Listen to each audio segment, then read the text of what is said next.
So hello guys, welcome to code back अपर।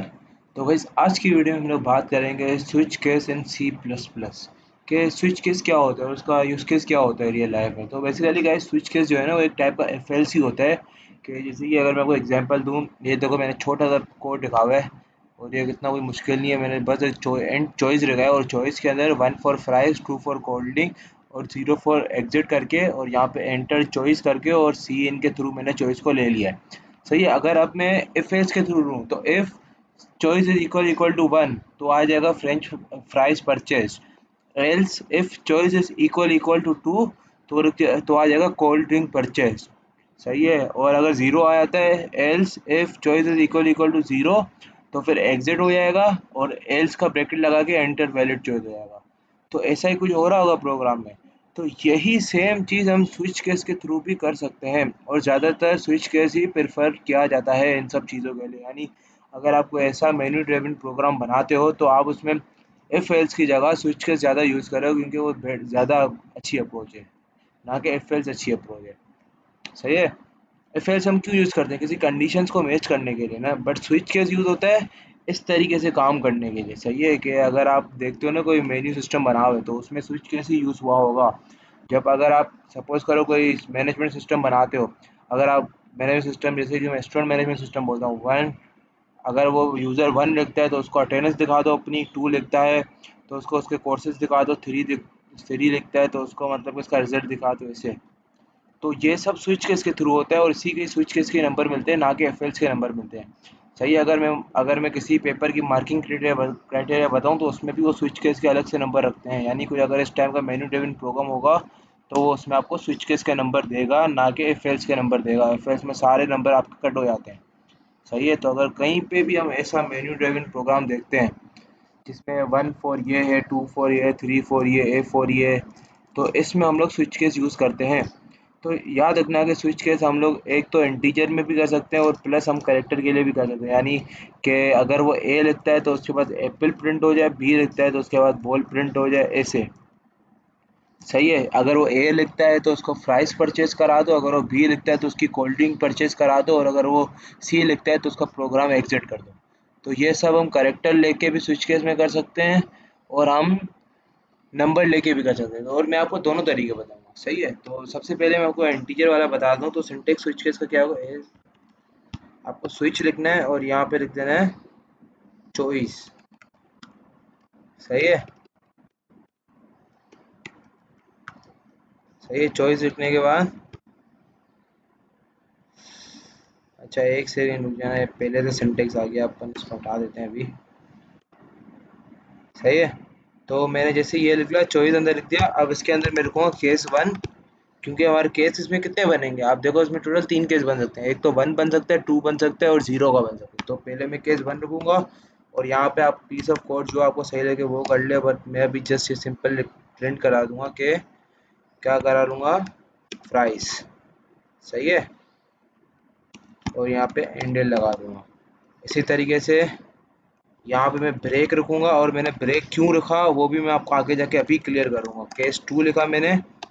सही है। और यहाँ पे आपको जो पीस ऑफ कोड है आप वो कर दो। और यहाँ पे मैं क्या लिखना है, कोल्ड ड्रिंक लिखना है, मैं कोल्ड ड्रिंक लिख लेता हूँ। सही है।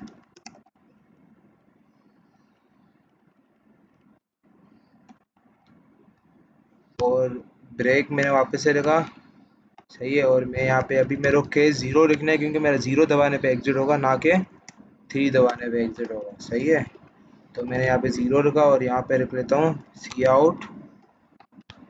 पहले मैं यहाँ पे एग्जिट प्रिंट करता हूँ और यहाँ पे आपको पता है कि एग्जिट करने के लिए हमें क्या करना पड़ता है, एग्जिट 0 लिखना पड़ता है। सही है। एग्जिट 0। इस कमांड को डालने से आपका प्रोग्राम उसी वक्त टर्मिनेट हो जाएगा, चाहे आगे बढ़ेगा ही नहीं। सही है। चाहे इसके आगे मैं और कोड लिखूँ फिर भी मेरा प्रोग्राम इस लाइन पे टर्मिनेट हो जाएगा। और इसके बाद मैं एक डिफ़ॉल्ट केस डालूंगा। डिफ़ॉल्ट हम याद है इफ एल्स में एक केस डालते थे एल्स के नाम से, खाली एल्स लिखते थे, एल्स। और अगर वो चॉइस मैच नहीं होती थी ऊपर की केसेस से तो हम लोग एल्स लिखते थे एंटर वैलिड चॉइस। तो डिफ़ॉल्ट भी एकदम वही काम करता है। सही है। तो डिफ़ॉल्ट लिखा मैंने, यहाँ पे लिखा सी आउट और यहाँ पे प्रिंट कर देता हूँ एरर। सही है। एंड एल कर दिया। सही है। तो ये कोई इस टाइप का सिंटेक्स है स्विच केस का। आई होप आपको समझ में आया होगा। और हर केस के बाद आपको एक ब्रेक लाजमी लिखना है, सही है। और ब्रेक हमने क्यों लिखा है वो मैं आपको अभी समझाऊंगा, सही है। अच्छा, आप पहले मेरे को एक चीज़ बताओ। देखो, अगर मैं चाहता हूँ कि मैं वन रुकूँ, तो मेरा सिर्फ वन वाला केस चले ना, वन वाले केस के बाद मेरा टू वाला केस ना चले, ना ही मेरा थ्री वाला केस चले। तो इस चीज़ से बचने के लिए, यानी जिस केस पे है, जो केस हम रखते हैं, नंबर ऑफ केस हम जो डालते हैं, उस केस के बाद आगे वाला केस ना चले, उस केस यानी उसी केस के बाद हम प्रोग्राम हमारा रुक जाए, तो उसके लिए हम ये ब्रेक यूज़ करते हैं। तो अगर मैं अपना इस प्रोग्राम को यहाँ पे रन करूँ, सही है, और ये थोड़ा सा लोड होगा। अच्छा, अगर मैं यहाँ पे वन लूँ तो देखो मेरा क्या प्रिंट हुआ, फ्राइज प्रिंट हो गया, सही है। तो अब देखो एक सेकेंड, अब देखो मैंने ना इसके से ब्रेक हटा दिया, सही है। यहाँ से मैं ब्रेक को कमेंट आउट कर दिया। तो अब जब मैं कोड रन करूँगा ना, तो मेरा फ्राइज प्रिंट होगा, क्योंकि मेरा यहाँ पे ब्रेक नहीं है। तो मेरा केस टू ऑटोमेटिकली रन हो जाएगा, सही है। और अगर केस टू के आने के बाद यहाँ पे ब्रेक है, तो केस टू के बाद प्रोग्राम मेरा नहीं चलेगा, सही है। ये देखो, ये मेरा प्रोग्राम यहाँ पे चला, मैंने वन लगा तो मेरा फ्राइज और कोल्ड ड्रिंक दोनों प्रिंट हुआ। बट कोल्ड ड्रिंक के बाद इसको यहाँ पे ब्रेक मिल गया तो ये रुक गया। अगर सपोज करो इसको यहाँ पे कोल्ड ड्रिंक के बाद ब्रेक नहीं मिलता, सही है, सपोज करो कि इसको यहाँ पे कोल्ड ड्रिंक के बाद ब्रेक नहीं मिलता, तो फिर क्या होता, तो फिर हमारा तीसरे केस पे आ जाता है, जीरो वाले केस पे आ जाता, सही है। तो मैंने जहाँ पे जब मैंने वन डाला तो वन में फ्राइज, फिर इसको आया तो उसको ब्रेक नहीं मिला, तो वो नीचे केस पे कूद गया, तो वहाँ पे इसको मिला कोल्ड ड्रिंक। और कोल्ड ड्रिंक के बाद जब इसने ये लाइन रीड की, इस लाइन के बाद इधर आया, तो फिर इसको ब्रेक नहीं मिला, तो फिर ये बाबा वापस नीचे आ गया। और नीचे आया तो उसको फिर नीचे ये लाइन मिली एग्जिट की, और एग्जिट के बाद उसको डायरेक्ट प्रोग्राम एग्जिट की लाइन मिल गई, तो फिर वो यहाँ पे एग्जिट हो गया, सही है। तो आई होप आपको ये ब्रेक वाला कॉन्सेप्ट समझ में आया होगा कि हम ब्रेक क्यों यूज़ कर रहे हैं, सही है। तो अगर हम ये ब्रेक यूज़ नहीं करते ना, तो हमारा प्रोग्राम यहाँ से एग्जिट भी नहीं होता, सही है। एक सेकंड, यहाँ से मैंने एंड हटा दिया था। तो अब अगर मैं बताऊं कि हम किस तरीके से किसी करेक्टर के थ्रू भी कर सकते, तो सपोज करो मैं यहाँ पे लिखता कि अगर आप मेरे को ए दो तो मैं फ्राइज पे जाऊंगा, अगर आप मेरे को बी दोगे तो मैं इस पे जाऊंगा, और अगर आप मेरे को सी दोगे तो मैं एग्जिट पे चले जाऊंगा। तो अब देखो, करेक्टर को कैसे लिखते हैं, हम सिंपल सिंगल कोमा डालते हैं और इसके बीच में ए, इसके बाद बी, सॉरी वापस से सिंगल कोमा लगा के बी, और इसके बाद सी, सही है। अच्छा, मैंने आपको डिफ़ॉल्ट वाला केस नहीं चला के दिखाया था ना, तो चलो पहले डिफ़ॉल्ट वाला भी चला के दिखा देता हूँ।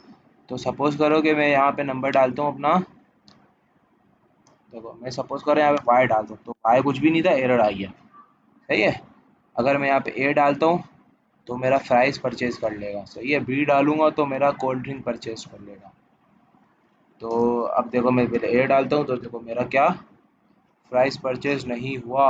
क्यों नहीं हुआ, क्योंकि मेरा यहाँ पे इंट चॉइस था, ना कि करेक्टर चॉइस था। तो जब मैंने इसको 4 कर दिया, और अब अगर मैं यहाँ पे ए लिखता हूँ, देखो अब अगर मैं यहाँ पे ए लिखता हूँ तो मेरा प्राइस परचेज हो गया। सो आपको ये समझ में आ गया होगा कि किस तरीके से हम किसी करेक्टर के थ्रू भी करते हैं। जैसे कि अगर मैं बोलूँ बोलूँ ना कि अगर मैं आपको सही वाली एग्जांपल दूँ कि यस और नो, अगर मैं किसी चीज़ को यस करता हूँ तो केस ए के अंदर मैं यस वाला चला दूंगा, और एन केस एन के अंदर मैं नो वाला काम चला दूंगा, सही है।